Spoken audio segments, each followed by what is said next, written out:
I don't know what that means, to be honest. So that I just definitely would be. What is that? Respite care.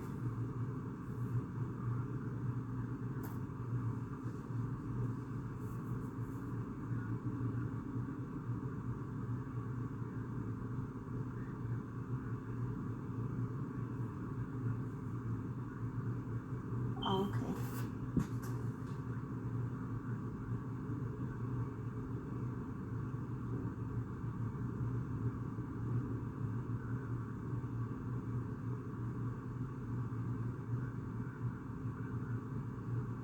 That's awesome. Maybe saying something in what you just said, but in a shorter, like, describe what you just said. That would, for people like me who don't know what that word means, that would help a lot. Because knowing what you just told me, that's amazing that they have that. Before, I wouldn't even have understood that.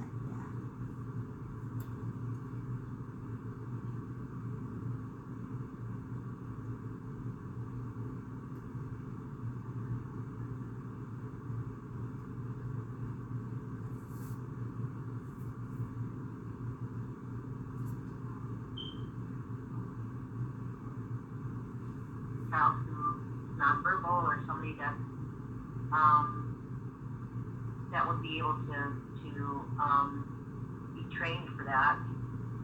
The other thing is it would be a little bit harder for me to let him go because if it's somewhere external, because of that simple fact, he couldn't tell me what happened, or he couldn't tell me if if he hurt his foot or whatever. I don't know. But I do know what respite is, and it's a great service to have, definitely. And I think maybe just clarifying on those questions when you're saying respite care, are you saying care like in the home or sending them somewhere? I think just clarifying that for parents can be helpful too, because I think for some people that makes a big difference if someone can come into your home versus your child going to somewhere. Right, okay, because then you have to figure out transportation and all that. Yeah, okay. And just the familiarity, I know for me, like if someone can come into my home where my child feels safe, that's easier for our family versus me sending them somewhere that they've never been before. Just to them, that's more of a safety and a comfort to them. So. Okay, got it. It can also be very stressful for them. For me, I don't feel like it would make me more comfortable. I think it would, or my children, I feel like they would feel like, I think that we're not used to having strangers. Can you guys hear me? Sorry.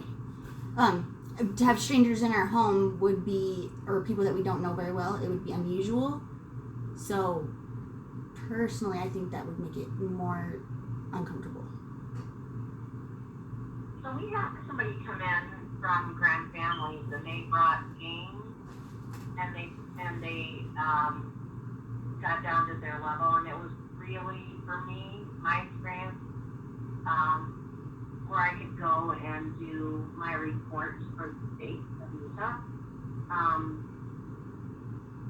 It was very low key, and it was really helpful for them to do something like that. To come to your home. They came to my home, and there was 2 of them, and they came and they played games with the boys, and we brought out fruit, snacks, and things that they like, and it was really great. We really had a great experience. So it sounds like making sure that they include an item in here that parents can clarify. Do they mean in-home respite or an activity outside of the home, because that will be different for different parents and with different comfort levels with different kids, different families. Right. Okay. Did they tell you beforehand, just kind of like what you were going to do when they came over, or what I was going to do, or what like they were going to do? How was it like? Yeah. I have spent probably, I did a 16-week class with grand families, and then we turned around and did another 12-week class with them. I got to know all of the therapists and all of the staff over there free, and I did it with the oldest, the 8.5-year-old, who's extremely shy. So he was really excited about this particular group that came in.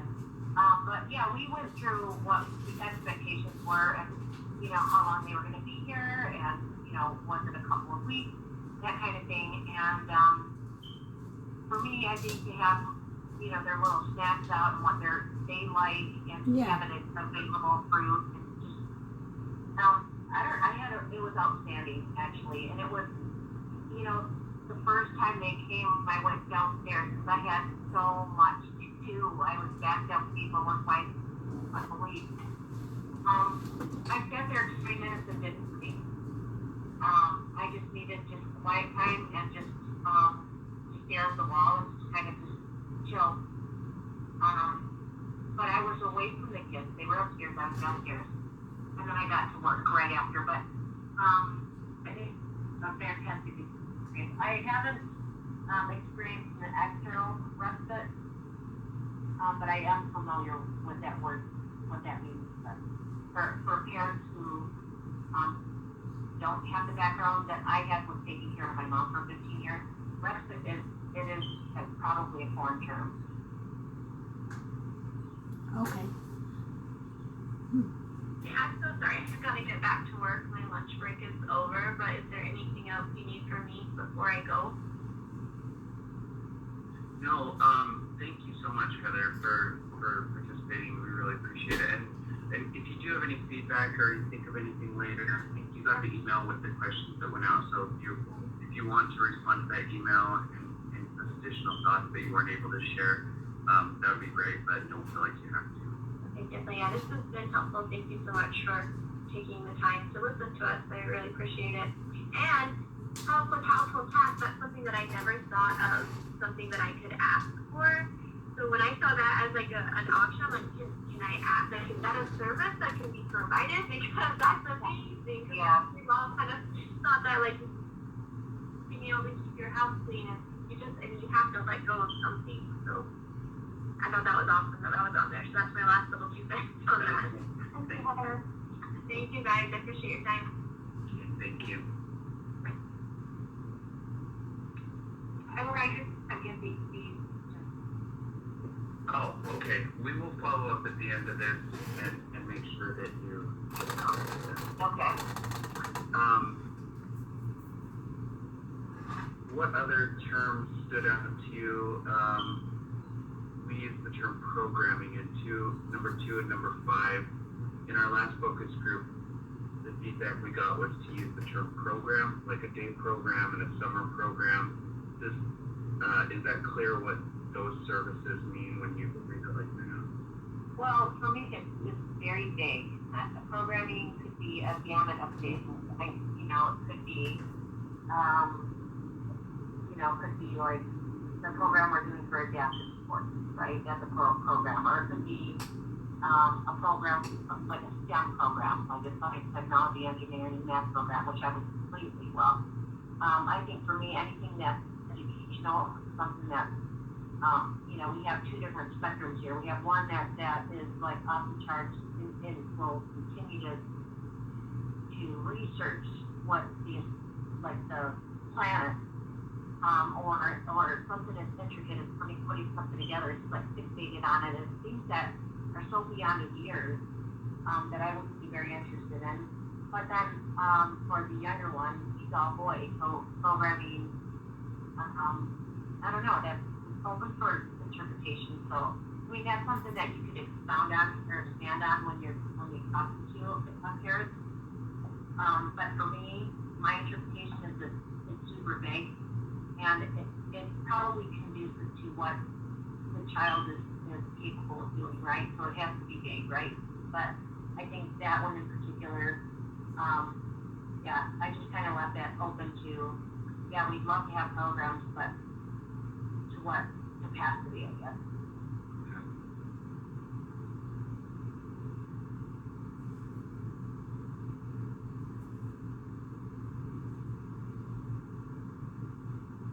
Yeah, I think it just if they elaborated, if it explained what kind of care. Okay. Some more detailed definitions. Yeah, what like is it talking about like daytime? Yeah, what is it? Is that incline? The daytime. Yeah, what does that incline? So is it daily, weekly, monthly? Is it, every other day? Is it every day? Or is it just weekends? Yeah, and then, yeah. Is it like daytime care for your child? So like they watch your kids, or I don't understand. Or is it like a what is that? People are going to be overseeing the program. How structured is it? Structured is something that's outside that they can just. I'm all into structure though. To see like is it a classroom environment where they get what's the goal of the class? Is it an outdoor activity? If it's an outdoor activity, for me, a one-time or two-time thing.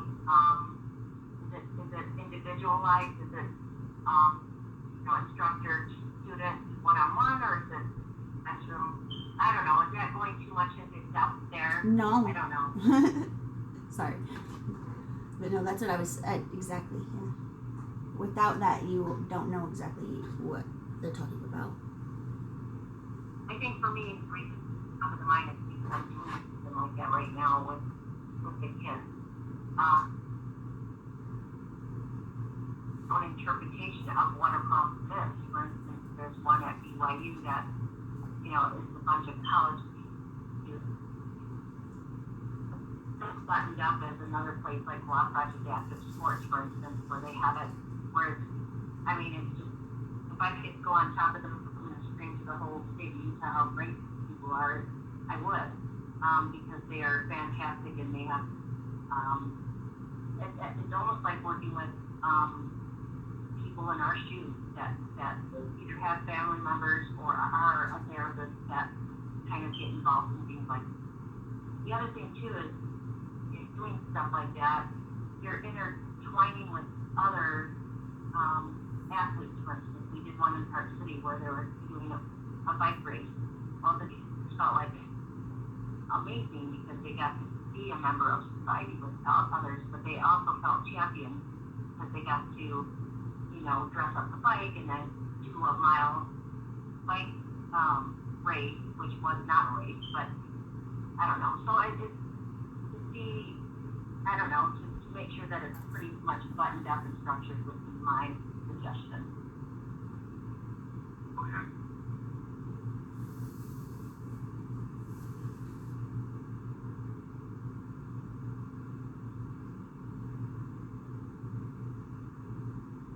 Tyler, I don't know if you had a chance to ask if you understood the term respite.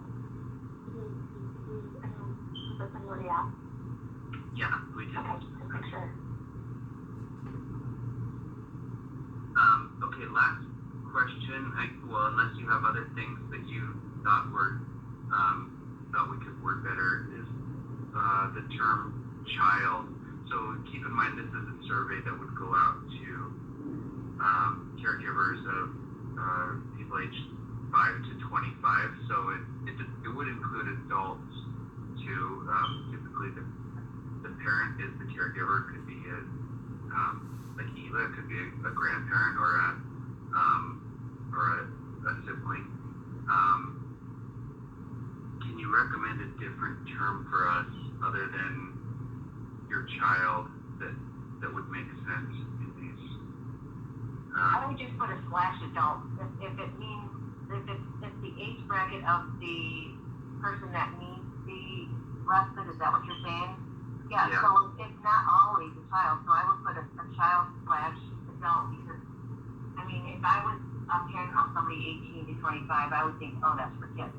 Right, okay. That's for children, so making it a child / adult would open up that door or open up that line of communication saying, hey, so I see that it says child/adult. I mean, it would just prompt the question. I know you probably can't put everything in there, but at least it would allow somebody to think, oh, this is great, so it does include the adult. What number are you specifically talking about for that question? We kind of have it throughout, but like number 2, number 3, number 4, number 5, any kind of, Okay. yeah. So day programming for your child/adult, so it could be you're saying it's for adults or children? Yeah. Okay, so day programming for the people for all who are involved in or with this, I don't know, something like, I don't know if that makes sense. Like, what is it called? What is your company called again? I'm sorry. I'm really new to it. I don't have it yet, but so. Division of Services for People with Disabilities, or DSPD. So maybe if just day programming for people involved with that name. Something like that. I don't know. I would still do child/adult because it is a child that's ages 5 to 25. Oh, specifically. So this would not just say daytime respite, if you wanted to go back to number 4, daytime respite for your child. It would be your child/adult. So whomever is on DSPD that would be needing respite care. For me, for instance, I'll go to number 12. When I was taking care of a handicapped paralyzed mom, definitely needed help with bathing, right?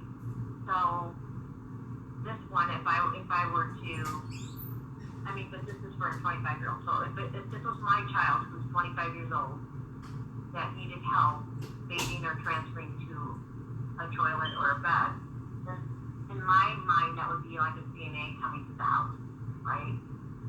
Somebody that's qualified to come over to is trained to bathe and transfer, because it is an art, right? It is.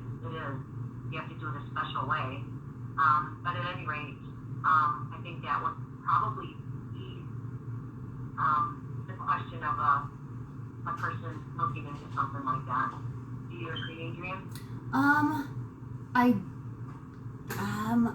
think that there has maybe indicate. I would say just putting the ages on there, maybe like. Yeah, that's another thought, right? Yeah, just as instead of having to title them a child or an adult, maybe just the ages that because it's not all ages, and so it's not all children and it's not all adults. I don't know. Or make a disclaimer somewhere, just a parenthesis somewhere that initially would share that age bracket. Okay. Yeah. I think that's a good idea. Okay.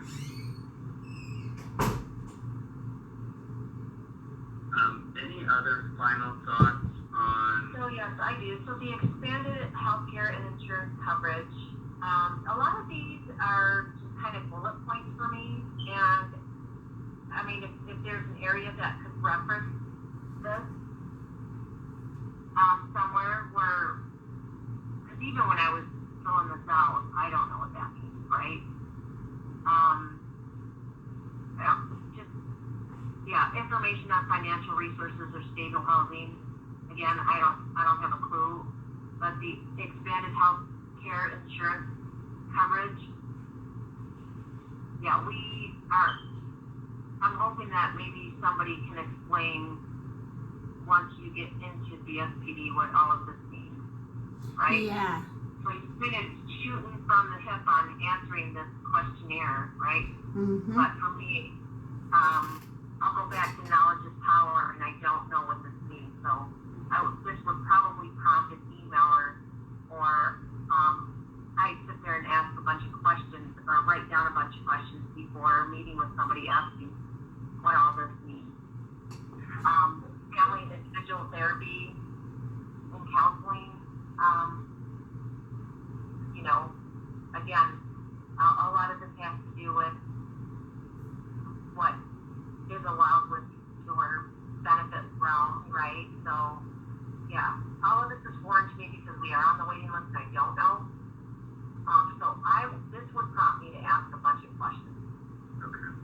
Yeah, and I maybe didn't do a very good job of explaining this before, but look, some of these services are things that DSPD provides. Some of these things are not things that DSPD provides. But what we're trying to do is gather some data so that we know what services people need. And so this survey will go out very broadly, not just to people that are in our services or on our waiting list, but also to people who have never applied for services. And to the general population too, so we can make some comparisons between people that have disabilities, people that don't. But people who don't have disabilities, for instance, so for me, as being a caregiver for 3 little ones, 2 of them right now that have special needs, you don't really know what you need until you're involved in this on a day-to-day basis. okay. Like, I'm a tough cookie, right? And I'm thinking that, okay, I got this. It's under control. I'm handling it. We're in like friend, right? And sometimes it's not the case. Where you're like, oh my gosh, holy smokes. This is very overwhelming. What in the world? Like, where do I turn to get help? And then when you call somebody, you get 100 different links to try to navigate through what you need. And it's a chore because you feel like you have to just do a whole pile of different researching to find resources to help you. For me, I went to Grand Families and that have like-minded people, where you're like, wow, or you go to events where it's like, oh, you're experiencing that too, but then you don't really have time to go to these events, but sometimes I force myself to go to these events because I learned something from another mother, a random mother. I'm not uncomfortable asking questions, but imagine all the parents that are uncomfortable asking questions. Me. You're not going to find all of this information. And then when you're directed to a one-stop shop, it's like a whole different world to try to navigate through things. So I don't know who would hold your hand to absolutely help you with, here's what we have, but yeah, it's a lot, especially when you're taking care of 3 little and trying to figure out, okay, I'm not too proud to say I need help. Okay, I need help. Okay, well, where do you find it? And then you have to be extremely delicate because the people that you're reaching out to are busy and they have 50 trillion different cases as well, and you're not going to get an answer in a timely fashion, right? So you're still out there in the deep end trying to swim to a lifeline. Does that make sense? Yeah. Yeah, it does. I'm only telling you this because this is kind of the here and now. This is what we do regularly. I feel like this is my life right now. And you just really, really, really have to be resourceful and try to find things. Speaking of being resourceful and trying to find things, our last slide is just about understanding your experiences with employment and caregiving. Some of you may have worked full-time. I did. Yeah, and part-time, or perhaps haven't been employed outside the house, doing 24/7 inside the house.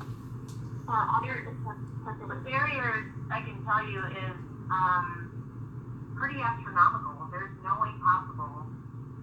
You really have to take a pause with your, this is me, I'm grandma, I can do this, right? And it's like this whole, my whole lifestyle changed, right?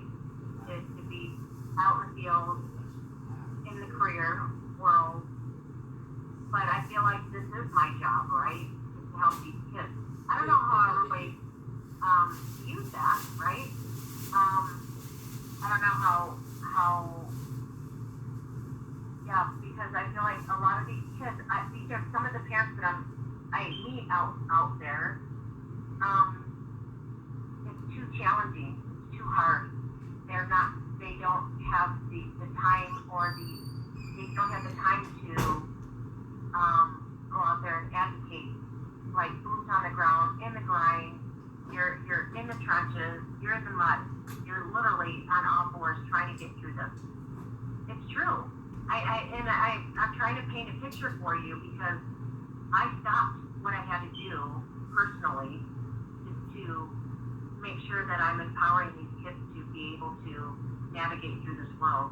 Does that make sense, Debbie? It's really hard to explain that and to communicate that to somebody. What I'm wondering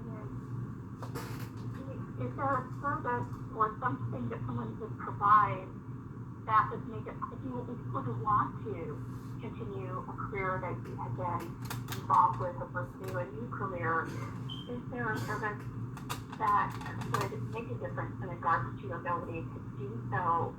I heard you say, even if there were a service available, you couldn't envision a service that would do what you needed to do to, pull your attention into a work, into the work site versus, being home to, be on the ground at home. So I think maybe, I hear what you're saying, and that sounds really great. For me, I think a service would be to have somebody to communicate things to you on what needs to be done to help these children. Instead of me trying to figure things out, I know there's 100 or thousands of other parents out there that are in the same shoes, or even, I'm out a lot, so I know that there's so many more parents that have other challenges, and we all have these complex things going on. But so I'm a foster mom as well, and there's an app they just introduced called Bridge. So maybe something that is a portal, a resourceful portal that maybe can be interactive with not only professionals such as you or somebody that is so untouchable that you have to wait weeks or months to even have a conversation with, right? Maybe something interactive, or parents that are like-minded that could say, hey, I went through that, but here's what I found. I think resources is something that's completely needed for us, but it's a matter of finding that resource. Does that make sense? So some sort of an interactive where you don't feel like you're alone trying to figure things out by yourself, or trying to throw that lifeline out and hoping that somebody's going to grab the life vest and throw it out to you. It's a matter of throwing it out and just trying to get to that boat, right? Just to get onto that boat and thinking, oh, okay, this is great. So yeah, I don't plan on being home for the rest of my life. No, I can get a job tomorrow, but I don't feel like I'm there yet with where the kids need to be in order for me to go out and get back to it. So Debbie, I think the answer is yes. I think that there are some resources that need to be available for the parents. But I think that it has to start from the professional aspect of things. We do get, I got a whole 35-page report for the last little from the psychiatrist, right? But even that I had to lay down thinking, oh my gosh, we have another one that has some big outlying issues. And laying down meaning that I guess that was kind of my coping mechanism. Thinking, and laying down means just taking a 5-minute break thinking, wow, I have to fight with this one now. But having, what would you call that? Sort of like the term is not coming to me, but somebody that can be there for you, like say for an insurance agency, you can get, not an advocate, but it's somebody that can, manager? Yeah, the case manager. Yay, you got the word. That's what I think would be helpful for everybody to have, because everybody's story is different. Because we do have a case manager at the U of U, and because 9 doctors involved, right? So if we have to be delicate as caregivers too, because you don't want to be pestersome, right? But yes, you need to have some answers, and that person can be the buffer, right? That can, you know, everybody's busy, right? But we still have to find an answer for something that needs to happen, like either if it's an emergency or if it's something that needs immediate attention that we need to be seen within the next couple of days, or can it wait? But just still give me, and then the waiting lists are atrocious. They are atrocious. If you need ABA therapy, they could be 9 to 18 months or longer. If you need a specialty school, it could be 2-year waiting list. I mean, it's just like, geez Louise. So the resources are kind of slim pickings out there too.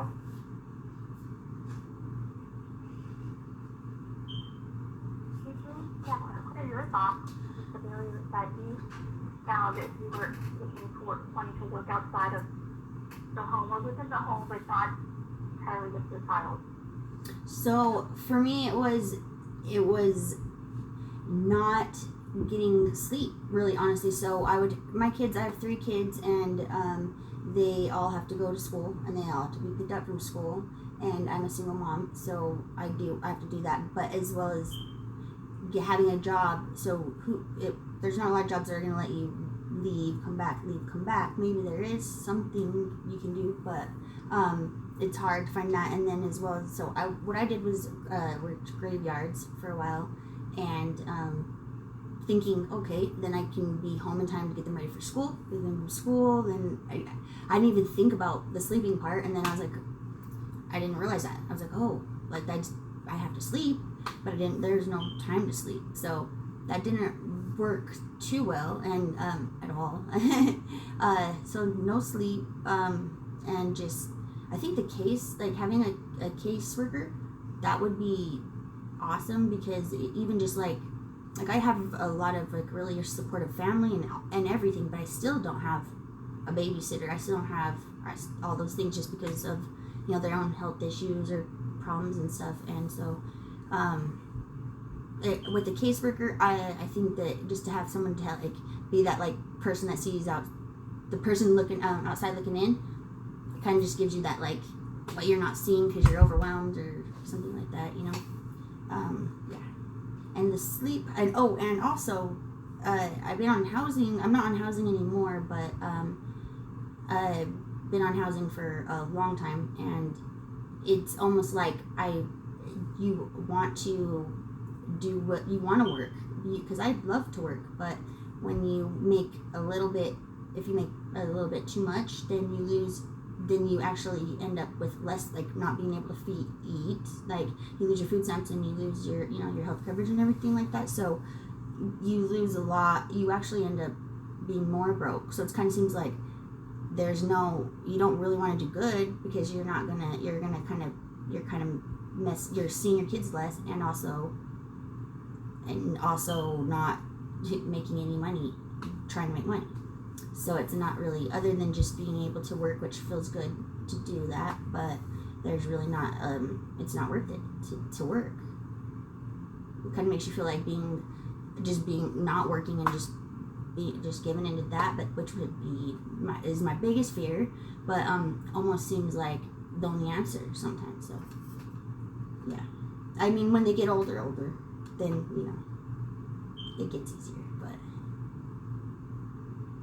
But that's what I ran into problems with, and I've had a caseworker just like through workforce services before, that just like a employment counselor, and it was the best experience ever. It helped me a lot. Yeah, so that would be cool if they had that. And it sounds like they need a lot more workers, so maybe hire some more, so the wait list isn't so long. Is that possible? I don't know. What sounds like some of the biggest barriers these days to returning to the social living workforce is the system itself, which it sounds like from your experience is very punitive. It's just that you fall further behind when you try to get ahead. Can you say that one more time? I'm so sorry. I couldn't. It sounds like you feel like you fall further behind when you try to get ahead. Oh yeah, for sure. Yeah, so it's like, yeah, and so you never really feel like I don't know. So you feel like there's really no way out, really, but to be just where in housing and you know, just not what you imagined. Yeah. If you can do really, really great and get a good paying, like extra good paying job, you know, then there you go. So, I mean, that's what I've been in school for a long time, but that's not really, I still, still haven't started working. But Debbie, I think you have to navigate too it's a case by case thing, because right now we're trying to get into ABA therapy that could be 20 to 30 hours a week, right? And in addition to that, you know, kind of figuring out all of the therapies that we're doing. For me, I think it's just trying to get through this push of managing through the speech, the occupational, the eating, and the physical therapy throughout the week. And then on top of that, because I did ask the psychiatrist, you know, what's my priority? Can I not do the ABA therapy, and can I go for the social aspect of things? No, ABA therapy needs to be your area of concentration. So now you have to add in 20 to 40 or 20 to 30 hours a week on top of, you know, all of the other appointments that we're in. So manage that with employment is it's not feasible, right? So you can't delegate that. You can't delegate getting them to other appointments and having someone else, you know, sort of a spouse. But we have the luxury of me being able to be home right now. But employment is an area of concentration, yes, but you have to kind of weigh out your factors, right? And trust me, my position was very lucrative. I left. Very lucrative. So now you have, you know, this high income that we just lost, right? And so we God blessed us with being able to do this, right? But I am not going to deviate and make the kids be in the back seat, because I did that for 3.5 months.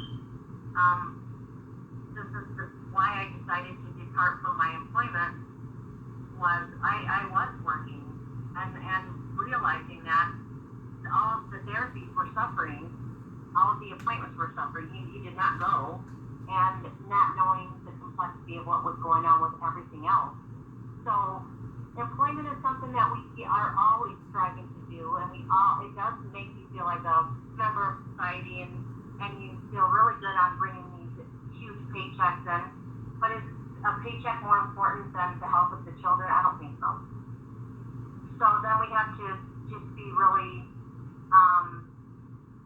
we really have to be creative on scaling down to, you know, I call myself a common folk. You know, this is what I'm doing. This is what I am, and I'm proud of doing what we're doing to see these kids grow. So I think as the state looks at caregivers and trying to make it an employment thing, I think taking a couple steps back away from the office environment that you're living in and come down to the boots on the ground with us to see what we manage in the times of the day, every day, it needs, that mindset needs to change a little bit. And I wouldn't have said that other than me being in the position that I'm in right now. I choose the kids over the job right now. And like I said, seriously, I could get a job tomorrow. I could. But right now, we're still kind of in the trenches with the second one now on this whole gamut of things. I feel like he had to take the back seat, where the one that actually was the nonverbal, the one that was falling down all the time, took a lot of attention. And then when you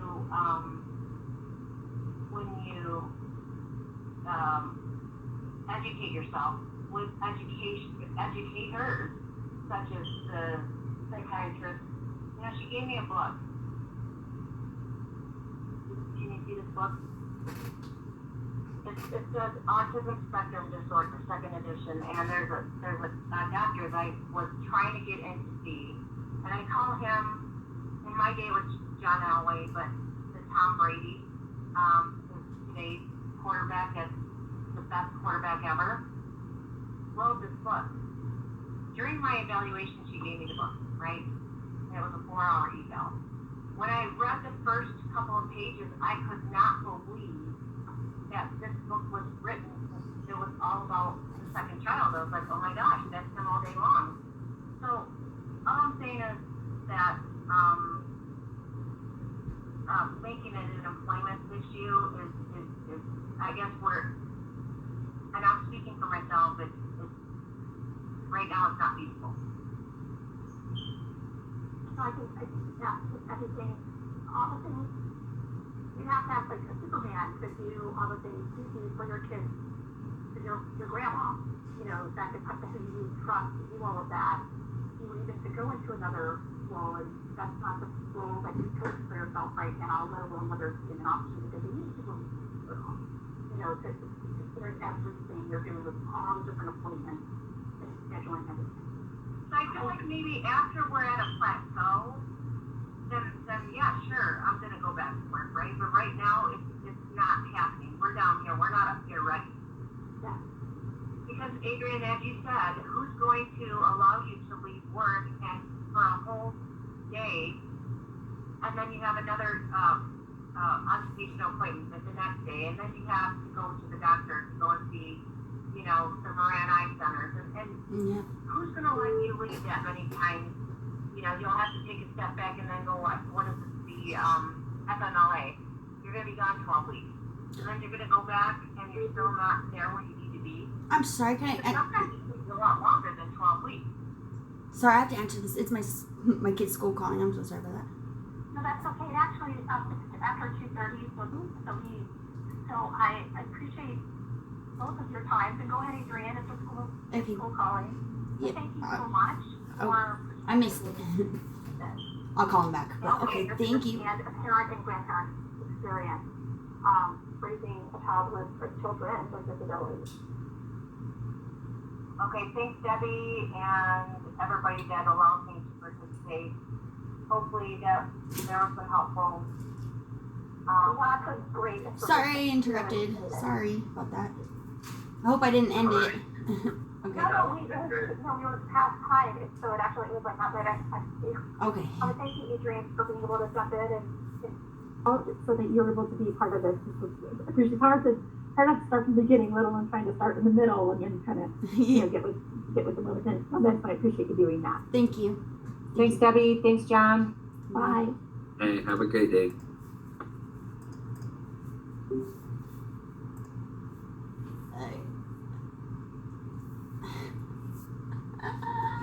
That's cool. Whoa. Whoa.